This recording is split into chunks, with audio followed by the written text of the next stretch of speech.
Magandang araw mga bata. Ang kwento ko ngayon ay pinamagatang Si Goy Unggoy. Kwento ni Richelle R. Siballas. Sa malayong bukirin ng Misamis Oriental ay may mag-asawang unggoy na sina Digong at Dina. Masayang masaya ang dalawa dahil sila ay biniyayaan ng isang mabait at matalinong anak. Ito si Goy, isang lalaking unggoy. Siya ay kakaiba sa lahat ng mga unggoy.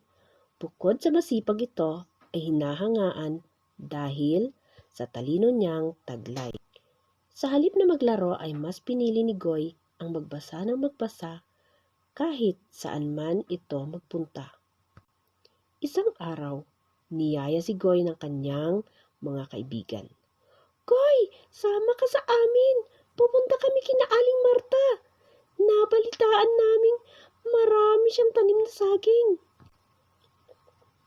Ngunit, sa halip na sumama, ay pinili ni Goy na magbasa.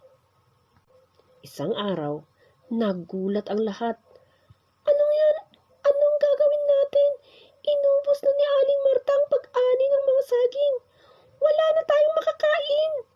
Wika ng isang unggoy. Nalungkot at nagutom ang lahat. Nalaman ito ni Goy. Tinipon niya lahat ng mga kaibigang unggoy. Anong gagawin natin? 3 pirasong saging na lang ang natira. Wika ng isang unggoy.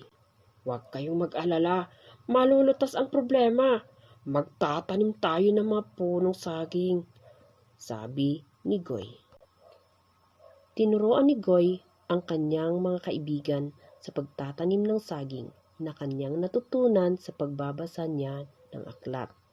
Pagkalipas ng ilang araw at buwan ay tumubo at namunga ang mga tinanim nilang saging.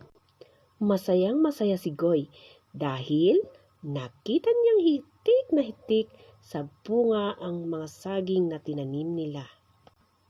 Pagkalipas ng ilang buwan ay masayang inani ni Goy kasama ng mga kaibigang unggoy ang saging. Nagdiwang ang lahat. Maraming salamat, Goy! Ikaw ang bayani namin! Salamat sa tulong mo! Wika ng kaibigan ni Goy na si Puloy. Masayang masaya rin ang mga magulang ni Goy dahil nakatulong sila sa kapwa nila unggoy. Talaga namang totoo ang kasabihan, kung may itinanim, may aanihin.